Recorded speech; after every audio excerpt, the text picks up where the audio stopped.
I'm going to continue on with Vedic Christianity and an interpretation of the practice of the presence of God by Brother Lawrence, which is one of the most simple and yet deeply fulfilling writings about an experience or a relationship with the divine. And in letter 9, he is writing to a particular nun about another nun and shares some things about her. So the date is March 28th, 1689, quite a while back. Here is my reply to Sister N's letter. Kindly take the trouble to give it to her. It seems like her heart is in the right place, but she wants to advance faster than grace would allow. I love that line because I think that's true of all of us, especially in spiritual life, that we have this idea that we want to accomplish great things in a very short time. And actually, we witness that it does happen sometimes, since really realization or the knowledge of the divine, firsthand knowledge, comes through grace alone, that it is the only effect with no cause. And so in that light, of course, it seems like we should be able to get there immediately. And so we make our efforts accordingly and sometimes get discouraged. But here it's to understand that it is a matter of grace and that it's not a matter of an ego's effort to chalk up enlightenment to one of its achievements, since it's not an achievement. It is what we are always, and that the practice of reaching this enlightenment is an undoing and not a doing. So he says here, develop this patience within yourself. This is a matter of grace. It's a matter of relationship. It's not a matter of accomplishment and doing. And so don't be impatient and press too hard for wrong and egotistical reasons. You're in relationship. This is building a love relationship with this notion of God, with this idea of the beloved. He says, you don't become a saint in a day, which is quite obvious, unless you were born one, as in the greats. I entrust her to you, for we must help each other with advice and even more by our good example. So this is the way that Holy Company is helpful to each other, by advice. But this thing about advice, there always has to be relationship behind advice. I was told one time by a great minister when I was in high school. He says, you can never correct somebody beyond the extent to which they know that you love them. It's just always an important thing to keep that in mind, that when you're correcting somebody or when you're offering advice, especially if it's unsolicited advice, which generally is a bad idea anyway, but in giving advice, always make sure that you have loved the person with the intensity that you're correcting them. So someone should always be first firmly established in your love for them and the divine love before they can be taught or advised or helped out. And so it's better not to give teaching, not to give advice, not to give criticism unless you've been asked. That's the best rule. But when you do give it, make sure the person is aware that you love them to the extent that you're correcting them. I would greatly appreciate it if you would let me know from time to time how she is doing and if she is indeed fervent and obedient. So these two things, very important in spiritual life. This fervency, Sri Ramakrishna says that the two most important things in spiritual life are one, sincerity, and the second one, earnestness. And this earnestness, you're earnest about things that you do you're earnest about the things that you do when you don't have to do them. Those things you choose to do with your free time, those are the things that you're earnest about in life. And that sincerity, that alignment of truth within, that what we say, what we do, and what we think are in alignment. That truth, that integrity of truth has to be established within ourselves, in our obedience and our fervency. So these are very important elements of spiritual life. Being an authentic person, not being a Saturday Night Live church lady, as it were. That smugness and self-righteousness that comes from religiosity as opposed to spirituality or spiritual practice, whose goal is really to offer an uncalculating love for everything in the world around us. Let us often recall, dear Mother, that our only concern in this life is to please the divine, and that everything else is folly and vanity. This is a very high calling here, to come to this knowledge that this relationship with God is the only valuable thing in the universe, because it's a relationship with several things that are really the same thing. It's a relationship with pure love, a love that has no reason, a love that has no mercantile element to it, that it's not love that's mitigated in response to certain treatments or certain conditions. It's an unconditioned love, a very deep love, a very hard love to give, because it's not natural to this world, to the manifest world. In this world, everything is paid for. Everything's a matter of karma. And so Vivekananda says that the love that we know in this world as worldly people is a shopkeeping. You know, we only invite someone to our party if they invite us to their party. And we only return a phone call or make a phone call if the balance is maintained in that relationship. But divine love is not concerned with these things. Divine love is concerned about nature, the nature of our self, which is this pure love, this unconditioned love. And that everything in this life is around the practice of this unconditioned love. And this unconditioned love is God. You know, 1 John in the Christian scriptures talks about that. And the Satchit Ananda, the Ananda, can be interpreted as love within the Vedas and the Vedic scriptures. So he says here that the only concern in this life is this pleasing of God, this service of love in the way that we are. And that God being this present moment, it's a service to this present moment, to always be in integrity in the present moment. So your service of love is to yourself as well, in the way that you treat yourself inwardly, how kind you are in that inner voice, how much you believe in yourself, you know, and how much you go forward in life with a great enthusiasm and integrity based on a love for yourself, which is the love of God, the love of that divine image that's placed within us. And so the most important thing in life is our relationship with love in the here and now, and that we serve God in every way. We serve this love in every way. And everything else is folly and vanity, right? Folly and vanity, meaning it comes from a non-existent source, which is what? Your ego. This non-existent ego, it's a make-believe sense of self based on body and mind. And to serve that in this world, to gather up evidence of its existence, which is what the ego is always concerned about doing, is taping up its own presentation, making sure that it's real. Though when it's observed and looked at and dismantled, it's like peeling an onion. There actually is no ego identity. That is the delusion. And the result of that delusion is this folly and this vanity in life. We have spent more than 40 years in religious life, he's saying. So Brother Lawrence and this nun that he's writing to about this third nun, the two of them have been in monastic life for more than 40 years, which is quite some time. And in that he says, have we used them to love and serve God, who in his mercy has called us to this? So even after 40 years, you see that it's a part of practice to call ourselves to an integrity, to really observe ourselves and say, am I living a worthwhile life? Am I properly dedicated to this discovery of self, this discovery of being that divine nature, that image of God deeply planted within?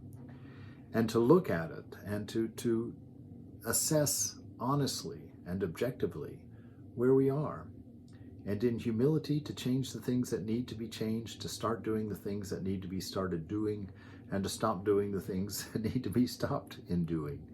But to have that integrity of self where we're honest, really presenting ourselves honestly to the world, and not a beautiful image, like what Jesus would call a whitewashed tomb, white and pretty on the outside, but inside full of decay, full of bad character.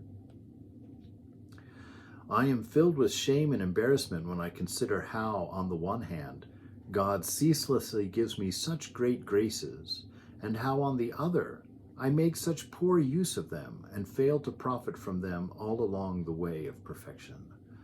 So he's being very honest here.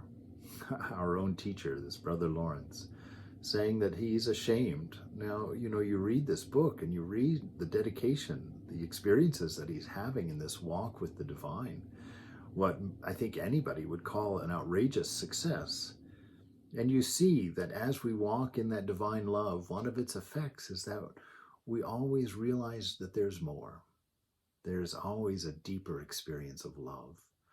There's always another level of experience in this love, that God is infinite, and that means that love is infinite, that unconditioned love is infinite.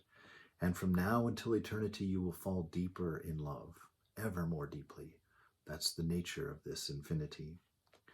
And so when we see that, and when we're confronted with an unconditioned love, we look at our own love, our own life, our own giving, and of course it's always going to be paltry in comparison, which is a great thing, because that ultimately brings around our surrender. We stop trying to accumulate enough things to please God, and we buy into this infinite grace, this infinite mercy, which on our part requires that infinite humility, that understanding that the ego cannot accomplish anything in spiritual life.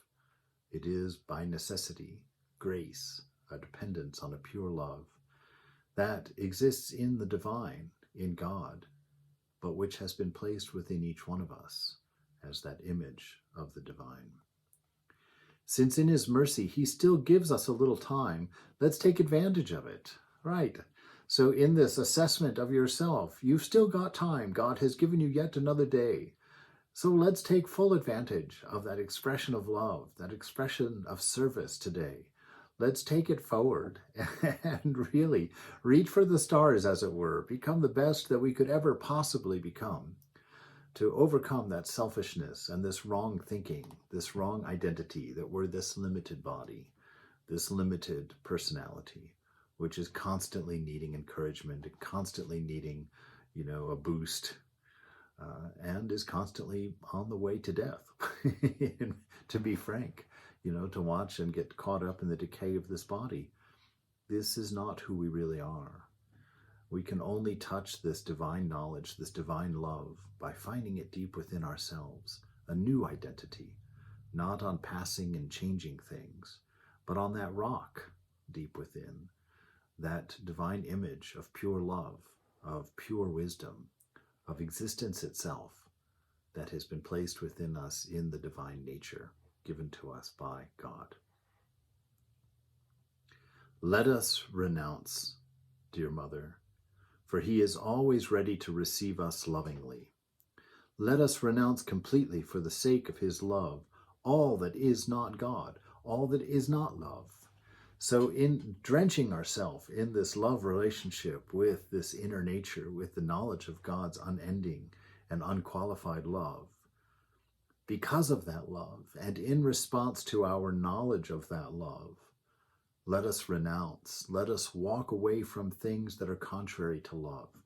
Let us walk away from things that are contrary to a knowledge of ourselves as divine beings. Let us walk away from the changing and be established in this unchanging, steady self within. Let us renounce completely for the sake of his love all that is not God. He deserves infinitely more. It's not that he's never pleased. It's that his love is so precious and such a sweet experience for a human, for us. There's no limit to the inspiration to give and to grow and to renounce the unworthy things. That there is there is nothing that's worth losing this precious and divine love. Let us renounce, dear Mother, and renounce completely for the sake of his love all that is not God. He deserves infinitely more. Let us think of him continually.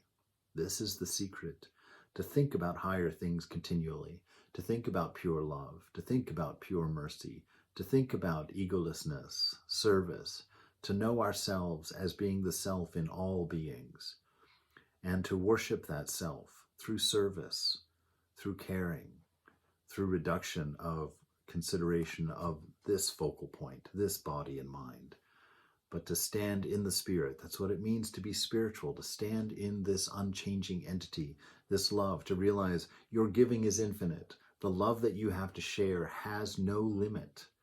So there is no reason to cut it off on conditions with the people around us. Let us put all of our trust in this, in Him, in the divine, in God, in this process. Put all of your trust in it. Yes, this unconditioned love is the only thing in this world worth striving for. It is what your destiny is. It is what you are. That this love within you is your destiny. You are an heir to that level of love. Let us put all of our trust in Him, for I have no doubt that we will soon reap the benefits and know the abundance of this grace, with which we can do everything, and without which we can only live in ignorance, only in sin. That if we live in a world or in an existence, if we interpret this world egotistically, we will always be insecure. We will always be trying to gather things that disappear, things that are temporary, to identify ourselves with, whether that's money, whether that's pleasure, whether that's power, whether it's beauty. All of these things disappear. And so if we obey the ego and try and go gather things like a beautiful body and a beautiful car and a beautiful wife and a big family and a big home, all of those things disappear, and none of those things can be appreciated in old age. It's the inner life, your inner peace with yourself, your inner relationship with the world around you that you will lie in that deathbed with in that day. So let us put all of our trust in these things that do not let us down, that do not disappear, that do not decay. Swami Vivekananda says that virtue is the only thing that goes with us beyond the grave, that character, that strength of knowledge of our true nature.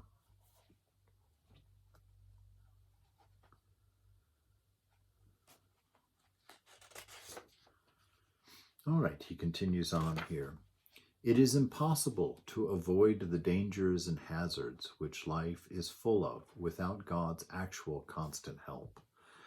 This notion of God, we're going to get away from this Judeo-Christian perspective of God as this old man being in the sky, something separate and apart from yourself that has a boundary and who's terribly demanding and upset and jealous and all of these notions. And we're going to come to more of this ancient idea of the beloved as being Satchitananda. He is existence, he is love, he is wisdom absolute. And so in that, it's always important to know that God does not exist. God is existence itself. And so for you to carry on in life without God is to give up your own existence, because that image of God that he placed within each one of us, or she placed within each one of us, is our very existence, our very ability to experience, our very ability to be aware of awareness.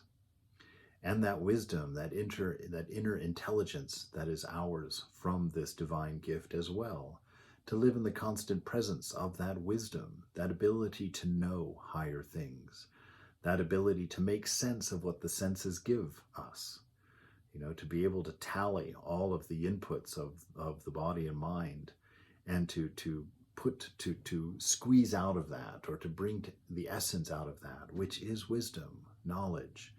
This also is a gift of the divine, and to live in constant awareness of that is what he's calling us to.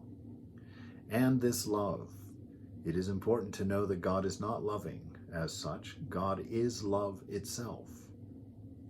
And so our ability to give love, to recognize love, to feel love, this is the presence of God. This is this moment, the I am, the here and now. And this gift of being able to grow in wisdom, this gift of using this divine love to build our own love and to manifest love in this world, that this is walking with God. This is an awareness of the nature of that divine self within. And to live in its presence means to be aware at all times. All the great sages always talk about us waking up, And I remember as a kid in church thinking, what are you talking about? I'm awake. I'm sitting here. What are you telling me to wake up? But all of us know, especially as adults, we know this rhythm of life lulls us to sleep, takes away our awareness of love and beauty, and turns into mundane normalcy, things that actually in their essence are very profound and quite beautiful. And it turns us into things instead of this infinite call, this infinite aspiration to an ideal, far more beautiful than anything we see, hear, taste, touch, or smell. It is impossible to avoid the dangers and hazards which life is full of without God's actual constant help, right? God, as we just finished defining her, it, that this presence within us. It's impossible to live a successful life, a fulfilling life, without that knowledge of the nature of divinity and our relationship, our isness with this divinity. Let us ask him for it continually, right? And in asking the divine, yes, in the beginning it's a prayer for help, but in the end, it's an opening to authenticity. It's inviting that knowledge of this self, this perfection deep within, and rummaging through the heart and letting it comb out the tangles of selfishness, the tangles of ignorance, and to live in a fresh newness every day, to wake up and realize it's a new day. It doesn't have to be like yesterday, that I'm not bound to repeat my habits, that every day through this infinite grace and through this infinite mercy, every day's a new opportunity, and you get to start again, and you get to try something different, and you get to be better. You get to be closer to this divinity, closer in love, closer in realization, closer in understanding, more inspired, more willing to serve. That to live in this constant awareness of God is that. It's a constant dose of optimism and hope, freedom, joy, bliss, perfection. We cannot think of him often unless we habitually practice this holy exercise of being with him, to understand that God is the present moment. In the Old Testament, when he says, what is his name? His name is I am. What is I am? It's present tense. It's here and now. This is God. Your interaction with this moment is your interaction with God. Is this moment full of sincerity? Is this moment full of love? Is this moment full of wisdom? Is this moment content for you? Are you at peace with this moment? Or is there anxiety in there? Is there depression in there? Is there fear in there? All of these things, this relationship with the moment, is our relationship with the divine, with God. It is not something different. And so we cannot travel this path to perfection, to self-realization, without this constant awareness of that divinity, and to constantly remind ourselves of its nature and of its depth and of its worthiness, and to inundate, to marinate ourselves in divine love. He says, we cannot think of him often unless we habitually practice this holy exercise. You will tell me that I always say the same thing. It's true. I know no other means more appropriate or easier than that. This constant remembrance of God, the practice of the presence of God, all of his letters are the same, and yet the implications of some of the simplest things he says are implications of the most profound philosophies and understanding of God. This constant remembrance of your divine nature, this constant meditation on divine love that has no conditions, this constant assurance of our acceptance by this divine world, this divine nature, will produce in us that fearlessness, that energy, that inspiration to rise above our lower selves, to let go of our identities and our stories, which keep us broken and keep us insecure and keep us needy and discontent, to let go of those things and to be able to find this steadiness within, to be able to find this contentment in being that doesn't require things and accumulation, but is a constant deepening of our understanding of the profundity of simply being what we are. This infinite love, infinite freedom, infinite bliss, infinite presence. I know no other means more appropriate or easier than that, and since I practice no other, I recommend it to everyone. We must know before we can love. We must know of this identity. We must know of our nature. We must know of the reality of this universe before we can love, before we can transmogrify or transform our temporary love, our love based on conditions, our love based on PayPal, as it were, that we treat others like they treat us. That kind of love, without knowing our nature, without knowing the infinite nature of the love that we have to give, without knowing our separation from body and our difference from mind, how can we let go of ego in order to love fully without requirement? You see, these deep and beautiful things can only come through constant awareness of you, of your nature, of God within you, of God as his image or her image, that image within you. To never forget, to never let it distance yourself from the mind so that you become just a cubicle farm worker, that you just become yet another selfish person in the world trying to gather as much enjoyment as possible. That is never fulfilling. It only produces memories that produce the need for more and the desire for more. He says we must know before we can love. To know God, we must think of him often. We must understand him as not separate and apart from this experience of being.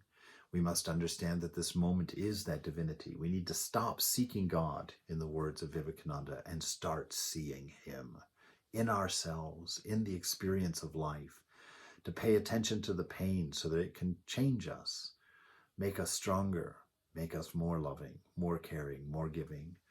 Pay attention to the pain of the moment because something about that pain is informing us that we are out of sync with our divine nature, that we are not being authentic to ourselves. This is what it is to know ourselves. It's to know ourselves to be pure love and unconditioned love. It's to know ourselves as pure wisdom, that we always can be content in this grace and this mercy of this experience of being, of God, as it were. And when our love is strong, we will think of him very often, for our heart will be where our treasure is. That's a beautiful sentence. And when our love is strong, we will think of him very often, for our heart will be where our treasure is. It's important to know your heart, where within yourself God will exist. God will commune with you within the chapel of your heart, within the meditation room of the heart. That's where God resides. You know, Sri Ramakrishna says God lives in the parlor of the devotee, in the heart of the devotee. And so when we are strong in this love, when we are inundated with this forgiveness, this compassion, this caring, this service of God in all beings, which according to Sri Ramakrishna is the highest worship, to love and see God in everyone and everything, including yourself. In that is our success. In that is our mature love. We're established at that point. We have hoisted the sail, and now the winds of grace will bring us home. And when our love is strong, we will think of him very often, for our heart will be where our treasure is. Indeed, God within you, and the enjoyment of that presence, and the faith and knowledge of that presence. At first, perhaps starting out in imagination, but everything starts in imagination. The house you're sitting in right now existed in the imagination of an architect, and he manifested that into a material reality. So God initially may be an idea for you. The presence of God may be an imagination. You may in the beginning be working on an imaginary friend, but all imagination manifests will become real for you. Think about this often, and think about this carefully. Think about this often and think about it carefully. This is the practice of the presence of God. The depth of it, amazing. The fulfillment of it in life, amazing. Amazing for yourself and amazing for the people who get to experience you that way, in that divine company. So let's sit with Brother Lawrence. Let's know this infinite love of God. Let's take stock of our practice, and let's always be aware of love and its presence in everyone and everything. And let us constantly be willing to fan that flame in each other and in everything as the day goes on.